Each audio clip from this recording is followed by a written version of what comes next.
안녕하세요. 오늘의 데일리 뉴스레터에 오신 것을 환영합니다. 지금으로부터 약 3년 전 미국에서는 한국이 절대 핵잠수함을 보유하도록 허락해서는 안 된다는 군사 전문가들의 반응이 있었습니다. 당시 한국 정부는 차세대 잠수함은 핵 추진이 될 것이라며 향후 핵잠수함 도입을 추진해 2030년까지 실전에 투입하겠다고 천명했었고, 김현종 당시 국가안보실 2차장이 미국을 방문해 전홍축 우라늄 해결료를 공급받고 싶다는 제의까지 했었죠. 이 소식이 전해지면서 저러한 반응이 나왔던 것인데요. 사실 한국이 최초로 핵잠수함 도입을 추진했던 것은 벌써 20년 전으로 일본과 독도를 둘러싼 갈등이 심화되고 북한의 위협을 계속 방치할 수 없어 노무현 전 대통령이 핵잠 건조를 승인하면서 362사업으로 불리는 핵잠 건조가 비밀리에 추진됐었습니다. 완전히 비밀로 붙여질 수 있었던 이 사업은 한 기자가 엠바고를 깨고 보도하면서 1년 만에 종료되고 말았습니다. 그리고 약 20년 뒤 다시 한번 한국 정부가 공개적으로 핵잠 도입을 천명했으니 미국의 입장에서는 상당히 난감한 문제가 아닐 수 없습니다. 이러한 소식이 전해지자 미국의 군사 전문가들은 하나같이 실현 가능성이 없다며 반대 의사를 표했습니다.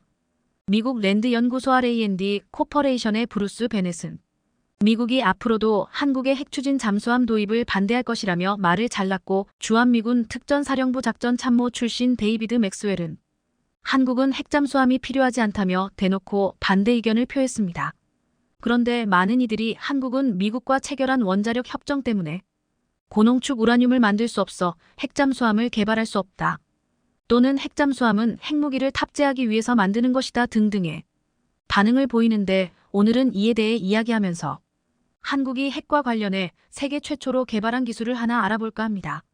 그렇다면 가장 기본적인 질문을 던져보겠습니다. 도대체 핵잠수함이야 핵잠은 왜 필요한 것일까요? 아무래도 북한이 가장 큰 이유일 겁니다. 지난 9월 8일 북한은 정권 수립 75주년 기념일을 하루 앞두고 잠수함 발사 탄도미사일 SLBM을 장착할 수 있는 첫 전술핵 공격 잠수함인 김군옥 영웅함을 공개했습니다. 우리 군은 정상적으로 운용할 수 있는 모습이 아니다라며 평가절하했지만, 만약 이것이 사실이라면 북한은 ICBM에 이은 SLBM까지 보유하면서 해상에서의 위협도 현실이 됐습니다. 잠수함은 수중에서 은밀히 움직이기 때문에 사전의 움직임을 탐지해 무력화하기 쉽지 않기 때문이죠.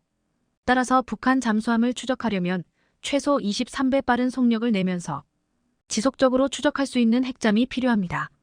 둘째로는 주변 국가의 해양 영토 분쟁 때문입니다.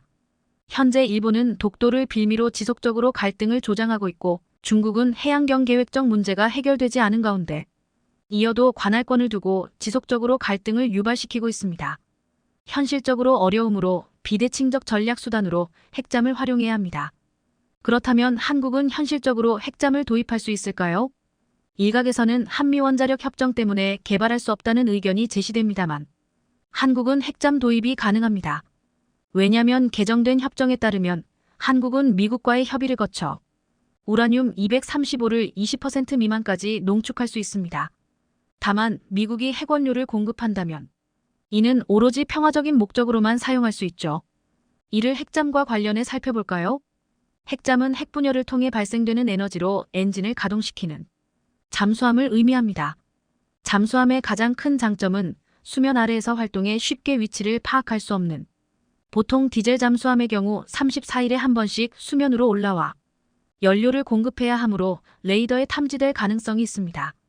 그러나 핵잠은 우라늄의 핵분열을 통해 에너지가 공급되므로 이론적으로는 평생 수면 아래에서 기동이 가능합니다.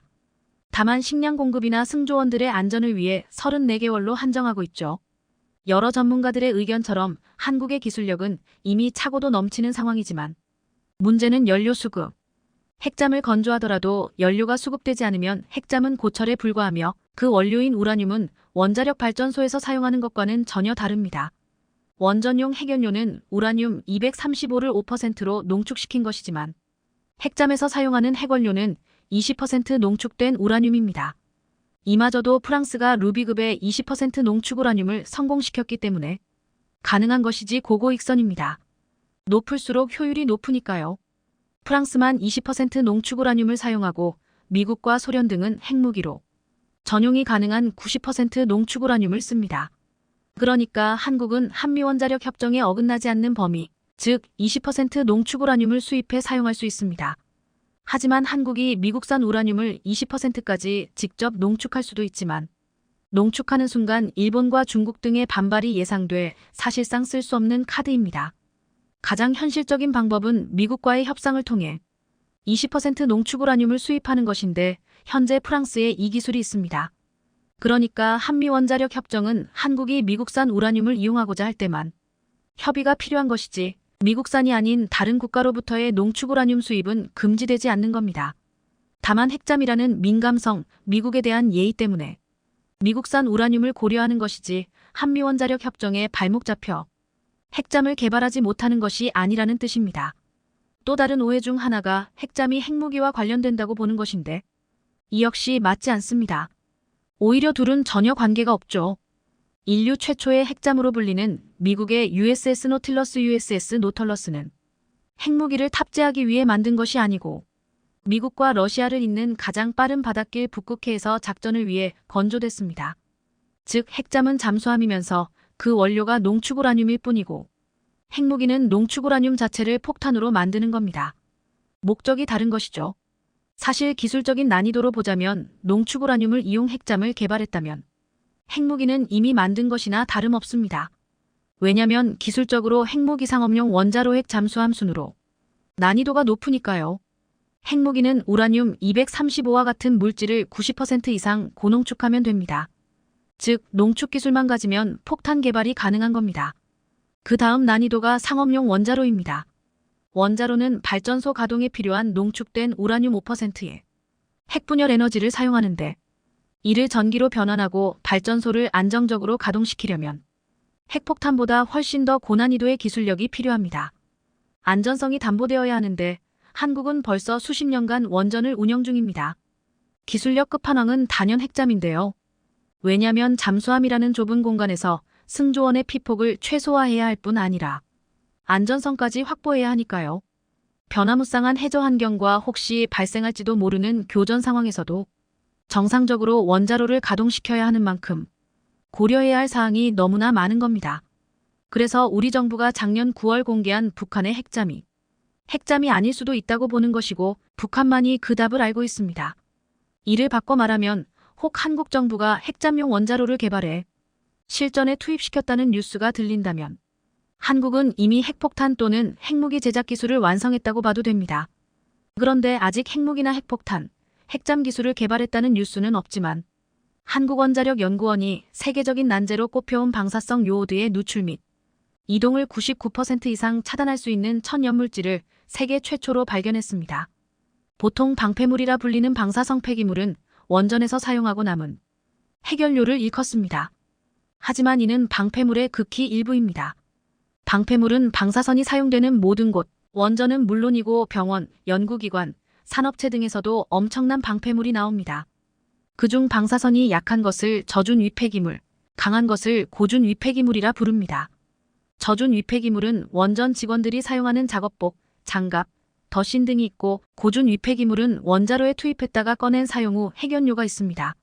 원자력 안전법 시행령 등에 따르면 고준 이방사성 폐기물이란 열 발생량이 EKWM, 반감기 20년 이상인 알파선을 방출하는 핵종으로 방사능 농도가 그램당 400베크렐 이상인 것으로 규정하고 있습니다. 이들은 장기간에 걸쳐 강한 방사선을 방출하므로 가장 위험해 특히 조심스럽게 다뤄야 하죠. 이러한 방패물은 저준이든 고준이든 방사선이 방출되기 때문에 인간의 거주지와는 완전히 격리된 공간에서 처분되어야 합니다. 보통 저준 위폐기물은 천층 처분, 즉 땅을 얕게 판 후 콘크리트로 처분고를 만든 후 이곳에 폐기합니다. 처분고가 다 차면 사이사이에 몰타르 등을 채우고 그 위에 점토, 모래, 자갈, 아스팔트 등으로 다중방수 복토층을 만들어 방사선 물질의 방출을 막죠. 혹은 인위적으로 지하 동굴을 만들어 방벽을 세운 후 보관하는 동굴 처분 방식도 있습니다. 그 국가의 지형에 따라 달라지는데 프랑스, 미국, 영국, 일본은 천층 방식을, 독일, 스웨덴 등은 동굴 처분 방식을 씁니다. 한국의 경우 2014년 12월 경주시 문무대왕면 봉길리에 동굴 처분 시설을 완성해 운영 중에 있고 작년 8월 같은 지역에 표층 처분 시설을 착공했습니다. 그리고 고준 위폐기물 처분 시설도 아직 운영되지는 않지만 계획 중에 있습니다. 한국에서 발생하는 고준 위폐기물은 월성 원자로 등에서 발생한 사용 후 핵연료가 대부분인데 현재는 발전소 내 수조에 저장하고 있습니다. 이렇듯 원전은 가장 효율적인 전기 생산 시설이지만 방사능 유출이라는 가장 치명적인 단점도 동시에 안고 있습니다. 잘 알고 계시는 체르노빌 사고나 후쿠시마 원전 사고는 인류에게 씻을 수 없는 상처를 남겼죠. 그런데 핵분열 시 발생하는 핵종에는 방사성 요오드라는 물질이 있습니다. 이 방사성 요오드의 반감기는 8일로 굉장히 짧지만 후쿠시마 원전 폭발과 같은 폭발 초기에 엄청난 문제를 야기할 수 있는데요. 다만 이를 극소량 사용하면 갑상선암 등의 질병 치료에 사용 가능하지만 적정량을 넘어서면 오히려 갑상선암을 발생시키는. 그런데 이 물질의 특징이 우라늄이나 세슘 등 다른 핵종들과는 달리 음이온의 성질을 가져 사용 후 핵연료를 감싸는 완충제나 주변 암석에 흡수되지 않고 빠르게 이동하는 특징을 가졌습니다. 그래서 어떻게 하면 이를 외부로 누출되지 않도록 빠르게 흡수시키느냐가 세계적인 난제였는데 이를 한국원자력연구원 이승엽, 권장순 박사가 해결했습니다.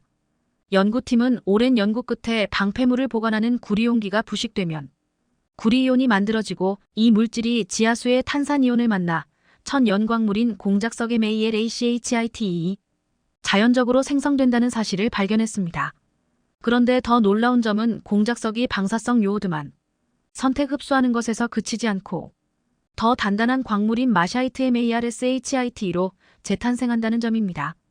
즉 사용 후 핵연료를 구리로 만든 용기로 감싸 지하 깊숙이 보관하면 구리용기가 부식되어 발생되는 구리이온이 지하수의 탄산이온과 결합해 공작석이 만들어지고 그 공작석은 방사성 요오드를 선택적으로 흡수해 마샤이트 광물로 변신하고 계속 몸집을 키우는 겁니다.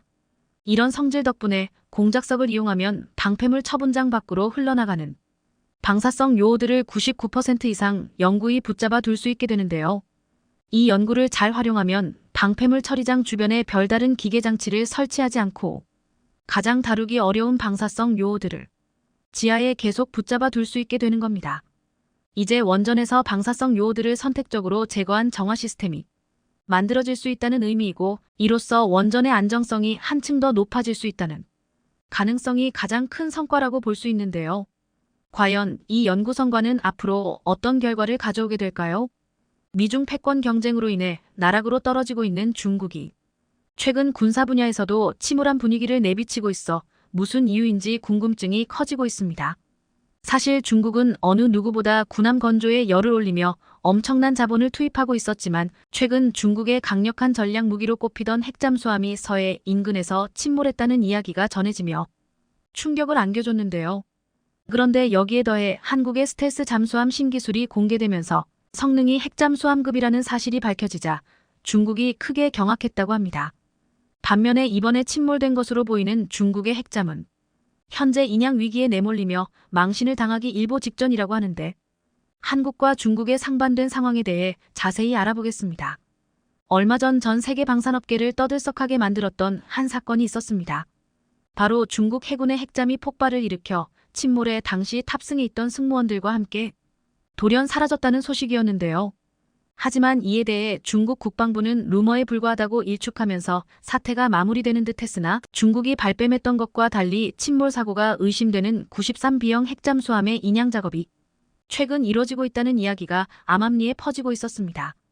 방산업계에 따르면 최근 중국 잠수함 침몰 의혹이 제기된 해역 일대를 미군과 캐나다 해군이 정찰에 나서며 인양 작업을 준비하는 듯한 모습이 포착됐습니다.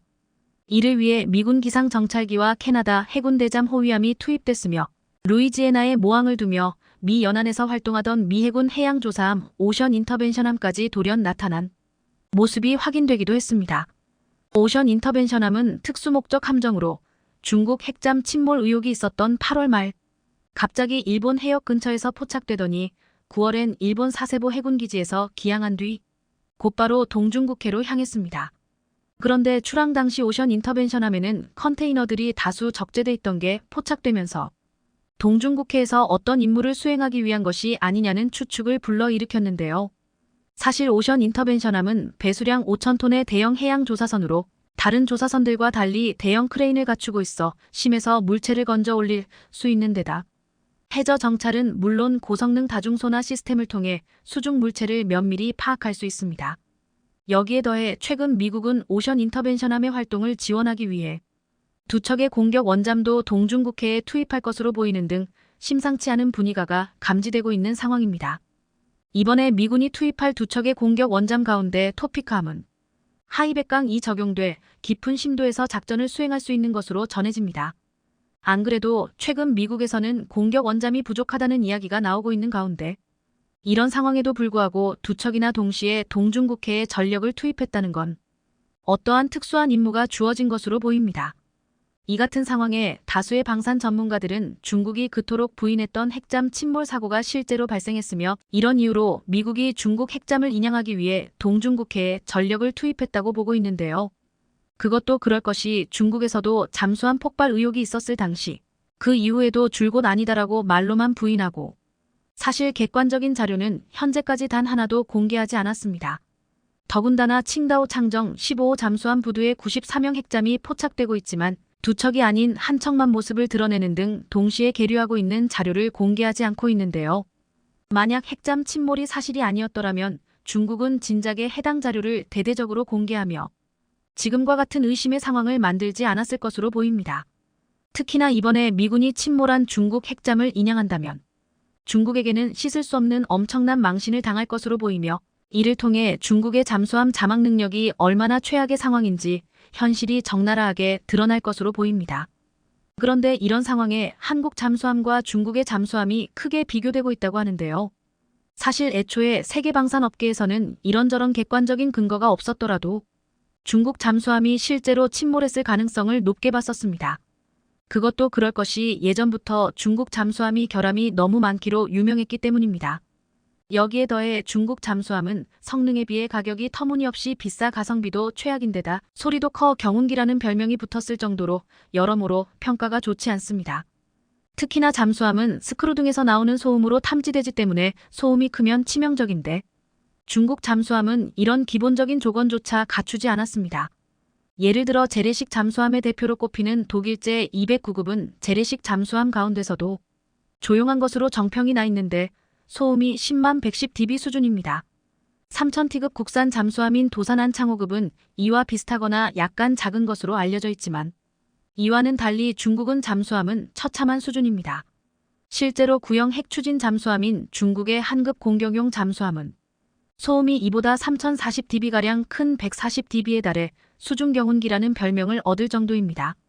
일반적으로 핵추진 잠수함에는 터빈의 고주파와 원자로 냉각장치, 감속기어 소음 등 재래식 잠수함에는 없는 소음이 있는데 기술적으로 이런 문제들을 해결하고 있지만 중국은 그렇지 못하고 있는 겁니다.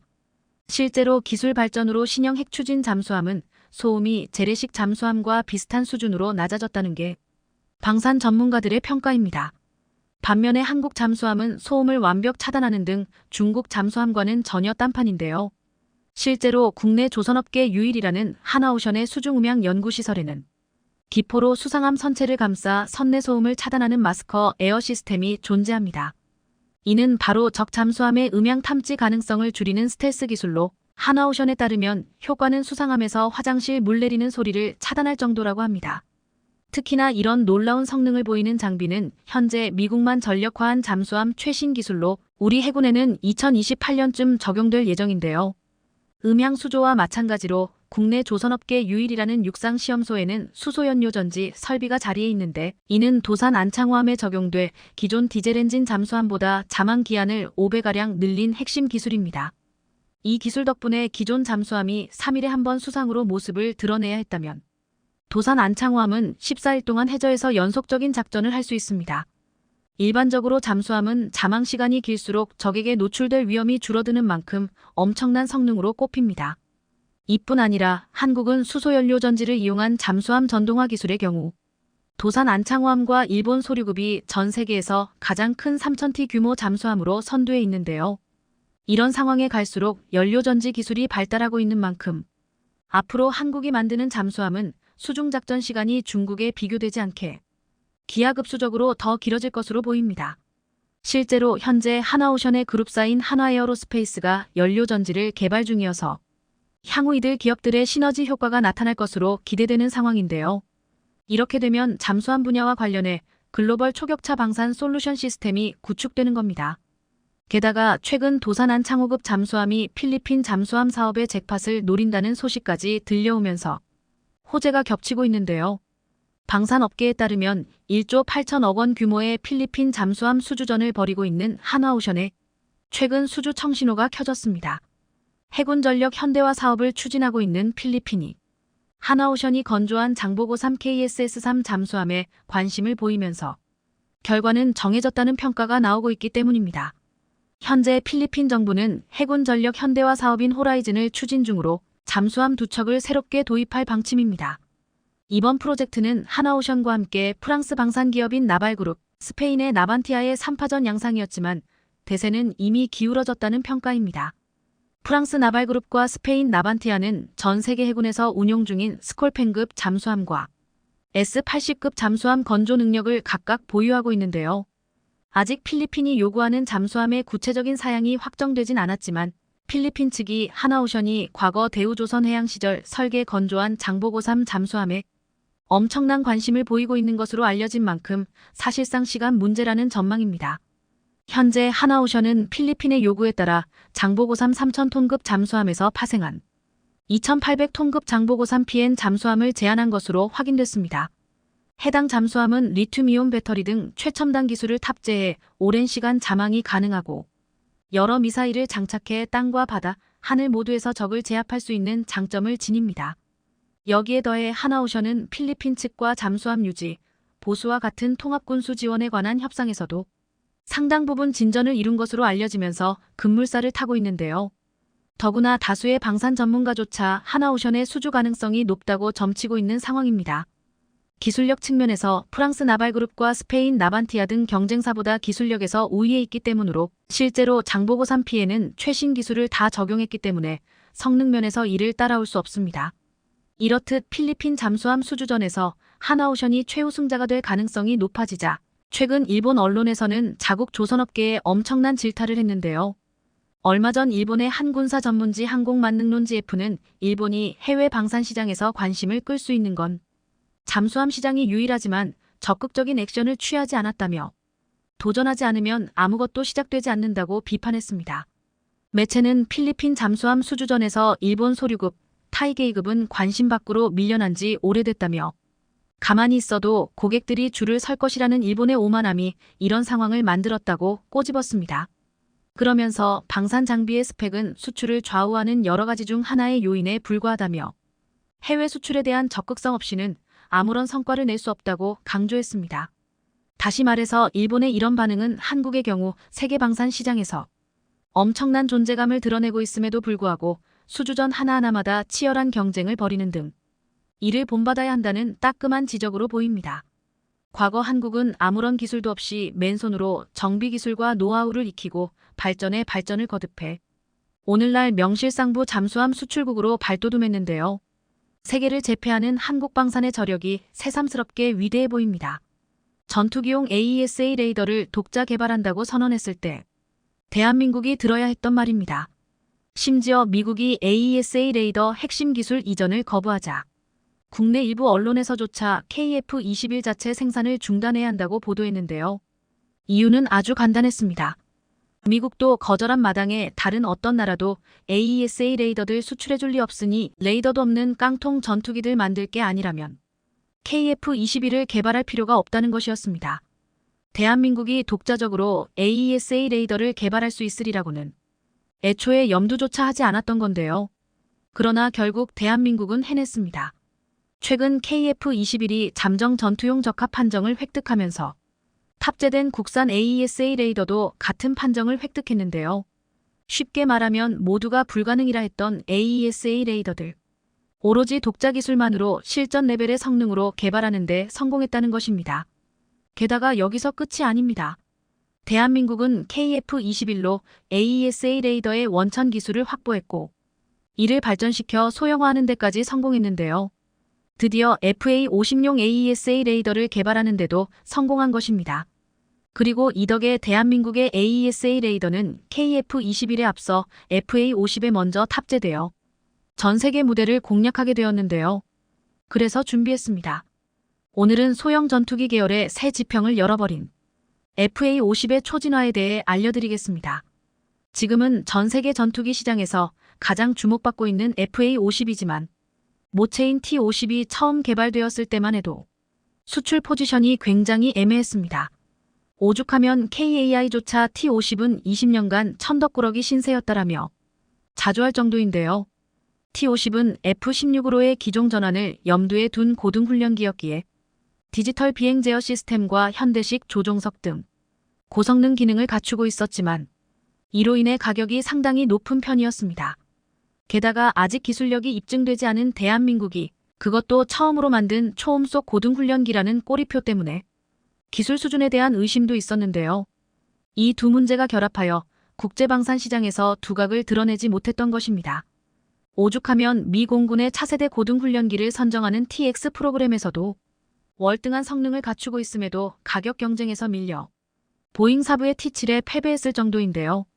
더군다나 저가를 넘어선 염가 라인에는 중국의 L15가 떡하니 버티고 있었기 때문에 내세울 건 성능뿐인 T-52 시장 경쟁력을 확보하기란 더욱 어려웠습니다. 국산 전투기의 명맥을 이어가기 위해선 돌파구가 필요한 상황. 대한민국은 정면 돌파를 선택했습니다. 단점을 만회하기보다는 장점을 살려 성능 향상으로 문제점을 극복한 것입니다. T-50의 성능을 더욱 향상시켜 전술입문 훈련기인 TA-50으로 활용하기 시작한 건데요. 얼핏 고등훈련기한 전술입문 훈련기는 큰 차이가 없어 보이지만 두 기종은 이름만큼이나 큰 차이가 있습니다. 먼저 고등훈련기는 말 그대로 기본기만 갖춘 훈련생의 비행기술을 전술기 운용 수준으로 연마하는 데 사용됩니다. 대한민국을 기준으로 하면 KT-1 웅비로 비행에 관련된 최소한의 기본 교육을 마치고 T-50으로 전투 훈련을 시작하는 셈인데요. 이를 위해 T-50은 초음속 비행이나 WVR 교전 상황을 가정한 포스트 스돌 기동 등 실제 전투 비행의 요소를 훈련하도록 설계되었습니다. 전술입문 훈련기는 고등훈련기에서 한 단계 더 성장한 훈련기인데요. 예비 파일럿이 고급 훈련을 마치면 전술입문 훈련으로 단계가 상승합니다. 전술입문 훈련 단계에서는 다양한 임무 시나리오에 맞춰 전투기를 운용하는 데 필요한 특정 기술을 파일럿에게 교육하는데요. 해당 단계에서는 전술과 함께 기총, 무장, 레이더 등의 조작 훈련을 함께 받습니다. 사실상 전술입문 훈련부터는 실제 전술기를 운용하는 것과 큰 차이가 없는데요. 아닌 게 아니라 TA-50에서 체프 플레어 등만 탑재하면 바로 FA-50과 동일한 스펙으로 운용할 수 있을 정도입니다. 이처럼 전술입문 훈련기의 성능이 좋을수록 훈련을 위한 전술기 투입률을 줄일 수 있는데요. 예를 들어 고등훈련기에서 곧바로 F-16, F-15 등의 전술기를 운용할 경우 크게는 1,000억 원이 넘는 가격대의 전술기로 풋내기 파일럿들의 전술 훈련을 진행할 수밖에 없습니다. 게다가 일대가 아쉬운 전술기를 훈련에 사용해야 한다는 건 도무지 수지 타산이 맞지 않는 일인데요. 경제 논리로나 안보로나 전술입문기의 존재는 필수적입니다.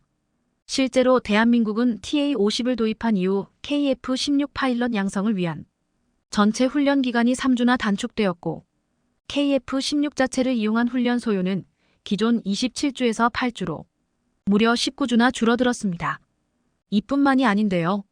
심지어 F-15K의 경우 기존의 F-15K 파일럿이 되기 위해서는 300시간 이상의 비행시간을 가져야만 그제야 지원 자격이 주어졌지만 TA-50이 도입되면서 전투기 입문 과정 수료 후 즉시 F-15K를 운용할 수 있도록 바뀌었습니다. 이 덕에 교육 과정이 자그마치 1년 6개월이나 단축되었는데요. 여기에 기존의 F-16, F-15 같은 미들급 전투기들이 F-16V, F-15EX 등으로 개량되는 등 전술기의 최소 성능이 더욱 향상되면서 T-50A 같은 고성능 전술입문기의 중요성도 더욱 높아졌습니다.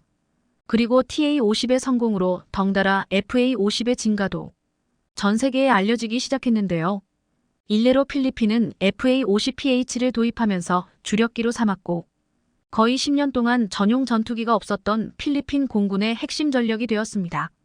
이외에도 이라크는 경공격 및 정찰 역할을 수행하기 위해 FA-50을 도입했고 태국, 인도네시아, 말레이시아까지 FA-50, T-50 등을 도입하면서 대중국 안보라인의 천병에 대한민국의 전투기를 세웠습니다.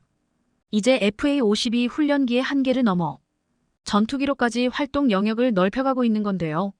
게다가 전술입문기와 경전투기의 이중 역할 수행할 수 있는 FA-50의 다재다능함은 두 가지 기능을 모두 수행할 수 있는 항공기를 찾고 있는 국가에게 궁극적으로 비용 절감의 기회를 제공할 수 있습니다.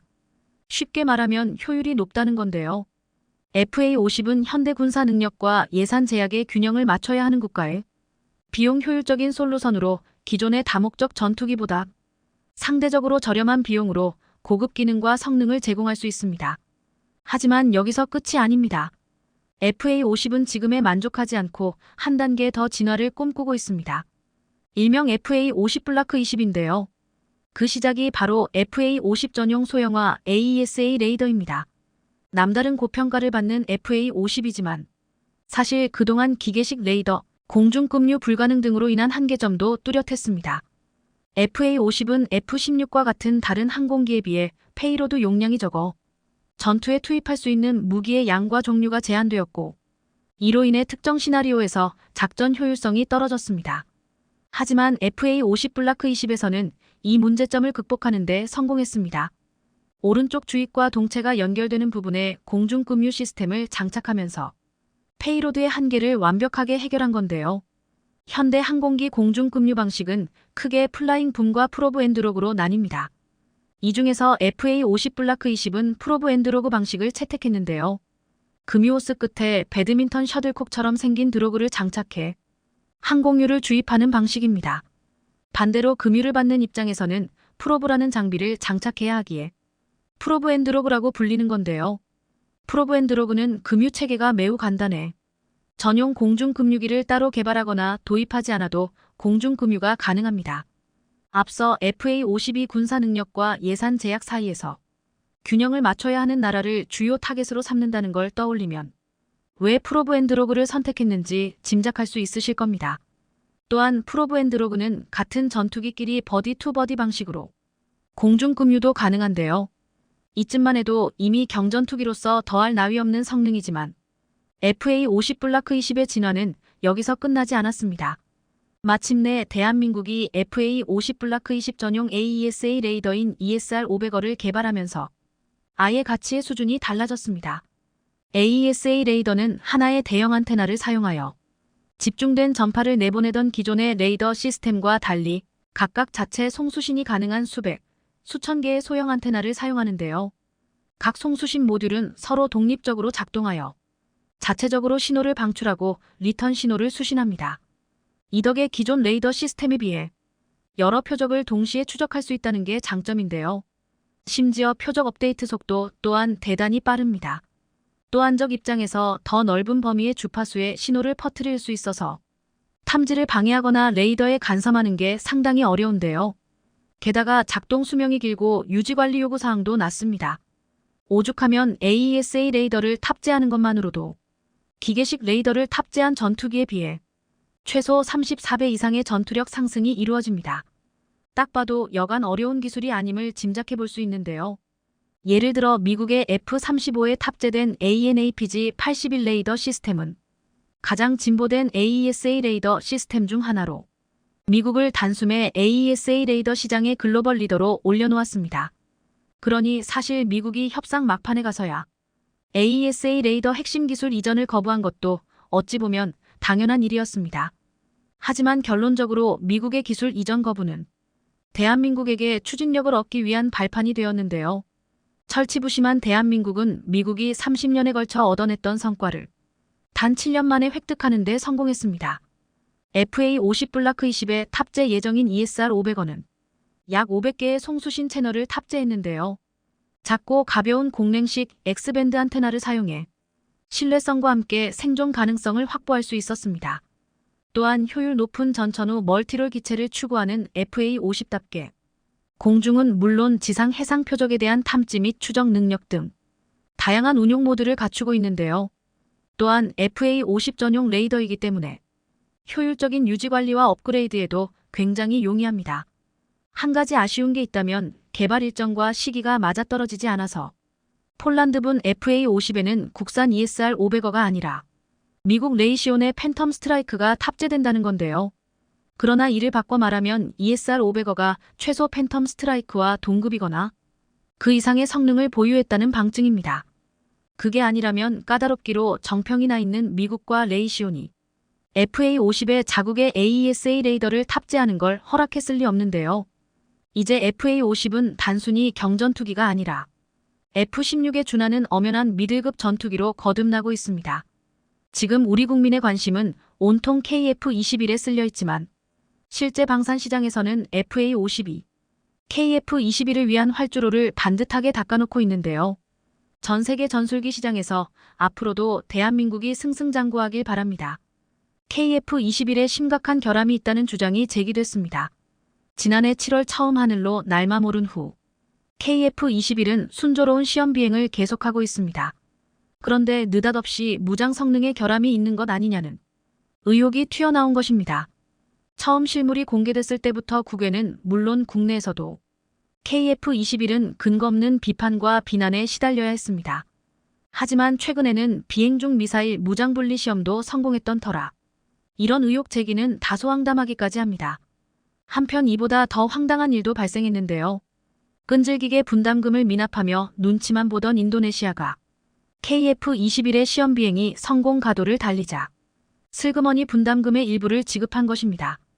이번 시간에는 KF-21의 무장 성능 테스트 성공을 둘러싼 뒷이야기들에 대해 알아보겠습니다.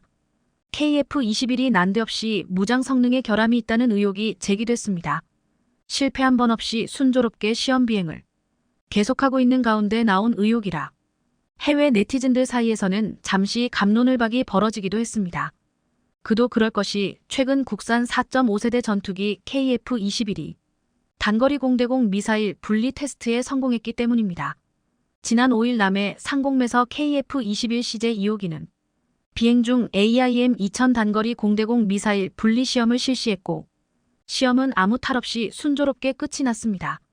전투기 개발 과정에서 무장 분리 시험은 여러 가지 목적에서 실시하게 되는데요.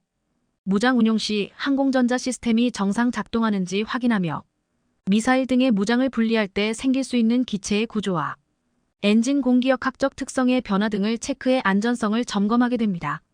지난 5일에 있었던 단거리 공대공 미사일 분리 시험 이전 지난달 28일에는 미티어 중거리 공대공 미사일 시험탄도 무장 분리 시험에 성공했습니다. 한 군사 전문가는 앞서 현 시대 최고 성능의 중거리 미사일인 미티어 분리와 기총 사격을 성공한 것도 축하할 일이지만 AIM-2000 미사일 분리가 성공한 것은 매우 뜻깊다고 했습니다. 이유는 미티어 미사일은 전투기 동체에서 분리만 하면 되지만 AIM-2000 미사일은 추진체로 발사되는 형식으로 분리가 되기 때문입니다. 다시 말해 실제 공대공 미사일을 발사할 수 있는 능력이 있다는 것을 확인함으로써 KF-21이 공중전 발생 시 상대 전투기를 상대로 위력을 발휘할 수 있는 전투기임을 입증한 것입니다. 그런데 도대체 어떤 부분에 또 어떤 근거로 KF-21의 무장에 결함이 있다는 의혹이 제기된 것일까요? 일단 의혹 확인에 앞서 KF-21이 지난달 28일에 실시했던 미티어 분리 시험의 과정을 살펴볼 필요가 있습니다. 미티어 미사일은 동체에서 투하하는 방식으로 분리되기 때문에 눈으로 봤을 때는 그냥 떨어뜨리기만 하면 되는 건데 분리에 성공했다고 호들갑을 떨 필요가 없다는 부정적인 의견들이 있었습니다. 그러나 동체 투하 방식의 미사일이라도 해도 분리에 성공하려면 미사일뿐만 아니라 기체 역시 항공 역학적 설계가 제대로 이루어져 있어야 가능합니다. 만약 설계상에 문제가 있었다면 미사일은 기체 하부를 빠르게 통과하는 공기 흐름에 영향을 받아 분리된 후 아래로 곧게 투하돼 발사되는 것이 아니라 역방향으로 올라와 기체를 가격하는 현상이 발생할 수 있습니다. 따라서 KF-21이 미티어 미사일 분리를 성공한 것은 기체가 항공역학이나 공기역학적인 설계가 잘 돼 있다는 걸 뜻합니다. 또한 일부에서는 KF-21이 기총을 발사할 때 불꽃이 튀는 것을 보고 역시 결함이 아니냐는 주장을 하기도 했습니다. 하지만 이런 의혹은 하나의 해프닝에 불과할 정도로 전투기의 무장 시스템에 대해서 잘 몰라서 제기하는 주장입니다. 결론부터 얘기하자면 KF-21이 기총 발사 시 발생한 불꽃은 결함과는 전혀 상관없는 예광탄으로 인해 생기는 일반적인 현상입니다. 기총에 장착하는 탄약에는 3위 사이에 예광탄을 삽입합니다. 이는 조종사가 야간에 기총 사격 시 탄환이 목표물을 향해 제대로 발사되고 있는가를 육만으로 확인하기 위한 용도이며 결함과는 아무 상관없습니다. 또한 전투기 기총뿐 아니라 차량이나 헬리콥터에 장착하는 중기관총의 탄약들도 일정 간격으로 예광탄을 장착합니다. 즉 KF-21 무장시험에 제기된 해외 네티즌들의 의혹들은 모두 정보 부족에서 기인한 근거 없는 헛소리라고 할 수 있습니다. 그런데 KF-21이 초음속 비행, AESA 레이더 장착 비행, 야간 비행, 무장 분리와 기총 발사까지 시험 비행을 성공적으로 수행하고 있다는 소식이 이어지자 철면피해 아이콘 인도네시마가 슬그머니 분담금의 일부를 납부했다는 소식이 들려와 실소를 금치 못하게 만들고 있습니다.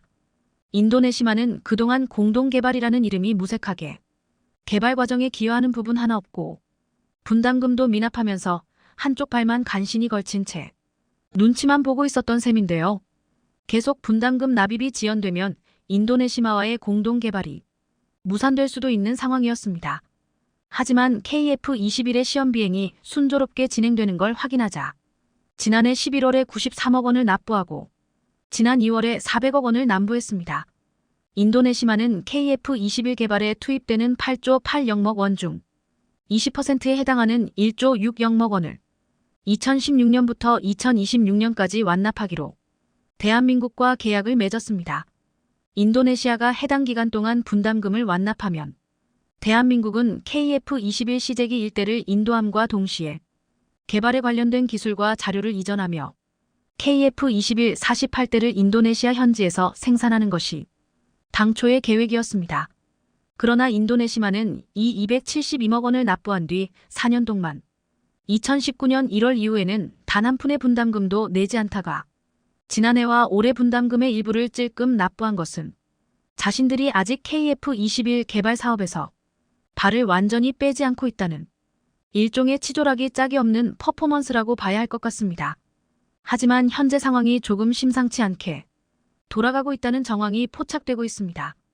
지난 1월 인도네시아 현지 언론 매체에서는 KF-21 시제 5호기가 인도네시아에 인도될 것이라며 자국의 조종사가 2023년 만에 KF-21 시제 5호기를 시험 비행할 예정이라고 보도한 적이 있습니다. 또한 시험 비행 임무를 수행할 조종사는 인도네시아 공군의 모하메드 수기안토 대령 등이라며 실명까지 거론하며 확정된 사실인 것처럼 기사를 게재했습니다. 아닌 게 아니라 알려진 사실에 의하면 올해 초에 인도네시아 조종사 2명이 우리나라에 입국해 KF-21의 전투기 시뮬레이션 시스템으로 비행 교육을 받고 있다고 합니다. 현재 KF-21 시제기는 4호기까지 제작돼 시험 비행 중인데요. 4월이나 5월쯤 가까운 시일 안에 시제 5호기의 시험 비행이 예정되어 있습니다. 그렇다면 인도네시아 언론이 보도한 대로 KF-21 시제 5호기가 인도되는 것까지는 아니더라도 인도네시아 조종사들이 실제 KF-21 기체에 탑승해 시험 비행을 하는 것은 아닌가 하는 의심이 드는 상황입니다. 하지만 KAI의 관계자는 인도네시아 조종사들이 실제 기체에 탑승하는 일정은 계획된 것이 없다고 밝혔으며 방사청의 관계자 역시 분담금 납부가 해결되지 않으면 인도네시아의 KF-21 시제기가 인도되는 일은 없을 것이라는 점을 분명히 했습니다. 대한민국에 압박을 가하려는 인도네시아의 언론 플레이가 어떻게 보면 귀엽다고 느껴질 정도인데요. 인도네시아가 계속 분납금을 미납하면서도 계약한 내용대로 KF-21 시제 5호기를 보내달라고 하면 KF-21 5호라고 적힌 귀여운 종이 비행기나 사뿐히 날려줘야 할 것 같습니다. 슬금슬금 눈치만 보던 인도네시아가 쌈짓돈을 꺼낼 정도로 KF-21의 시험 비행은 더 이상의 찬사가 필요 없을 만큼 매끄럽게 진행 중인데요. 한 가지 아쉬운 것은 무장으로 장착되는 공대공 미사일이 아직 국산화가 되지 않았다는 것입니다. 앞서 언급했듯이 최근에 무장분리 시험에서 KF-21은 미티어와 AIM-2000을 활용했습니다. 우선 미티어 미사일은 MBDA가 개발한 세계 최고 수준의 공대공 미사일로 전투기 등의 원거리 기동 목표물을 겨냥하고 격추시키는 것이 가능합니다. 길이 3.7m에 무게는 190kg이며 최고 속도 마하 이상으로 날아가고 최대 사거리는 100km에 달합니다. 미티어의 장점은 초가시거리 공대공 미사일이라는 것인데요. 이는 덕티드 로켓이 추진기관으로 잠착됐기 때문입니다. 먹티드 로켓이 잠착된 미사일은 일반적인 고체 추진체를 활용하는 미사일에 비해 사거리가 비약적으로 증가하며 목표물에 도달할 때까지 속도를 일정하게 유지할 수 있습니다. AIM-2000은 독일이 사미드와 민더를 대체하기 위해 개발한 단거리 공대공 미사일로 길이는 2.9m이며 중량은 87.4kg입니다. 최대 속도는 마 3에 달하고 사거리는 25km 이상입니다. 플레어 같은 적외선 교란에도 잘 속지 않고 추력 편향 제어 장치와 발사 후 조준 시스템을 통해 기체의 뒤를 추격하는 적기를 공격하는 것도 가능합니다. 또한 미국산 전투기와의 호환을 위해 사이드와인더가 탑재 가능한 전투기에는 AIM-2000도 탑재가 가능해 범용성이 크다는 장점도 있습니다. 미티어나 AIM-2000 모두 KF-21의 무장으로 손색이 없는 미사일이긴 하지만 문제는 가격과 운용 효율성입니다. AIM-2000 한 발당 가격은 5억 원 정도이며 미티어는 한 발당 26억 원이나 합니다. 장기적인 관점에서는 KF-21에 장착할 공대공 미사일의 국산화도 반드시 성공해야 할 과제라고 할 수 있는데요. 이미 국산 공대공 미사일 개발은 진행 중에 있습니다. 국내 방위산업기업인 LIG 넥스원에서는 공대공 두알 탐색기와 표적 적응 기술을 연구 개발 중이며 아이리스 시스템은 중적 외선 대역 FPA 방식의 시커와 양자 무물형 적외선 시커, 지속 냉각용 스털링 맨진 등을 개발해 이미 생산하고 있습니다. 이뿐만이 아닙니다. 향후에 KF-21이 진정한 스텔스기로 업그레이드되고 개발 예정 중인 무인 스텔스기 가모리 XE가 실전 배치되어 KF-21과 편대 비행을 하게 되면 KF-21은 4.5세대 전투기에서 단숨에 6세대 전투기로 건너뛰게 됩니다. 500파운드급 터보팬 엔진이 장착되고 한국형 중거리 유도폭탄을 탑재하는 것을 목표로 하는 가모리 XE는 미국과 유럽에서 개발 중민 무인 스텔스기에 성능에 크게 밀리지 않는 성능을 갖추고 있어서 미니 B2 폭격기라고 불러도 될 정도입니다. 스텔스 성능이 완성된 KF-21과 가모리 XE가 결합된 편대비행이 내뿜는 시너지 효과는 주변국들이 감히 우리 명공을 넘보지 못하게 만들 것으로 예상됩니다. 지난 2021년 4월 시제기 출고식이 열리면서 KF-21의 실물이 처음으로 공개된 이후 대다수의 국민들은 우리 기술로 만든 첫 번째 첨단 전투기를 직접 눈으로 보며 감탄과 설렘을 감추지 못했지만 한편에서는 분담금 문제와 갖가지 루머들로 인해 어려움을 겪기도 했습니다. 하지만 지금까지 모든 역경을 딛고 순탄하게 시험 비행을 이어가는 만큼 양산과 실전 배치도 무사히 마칠 것으로 기대해 보겠습니다.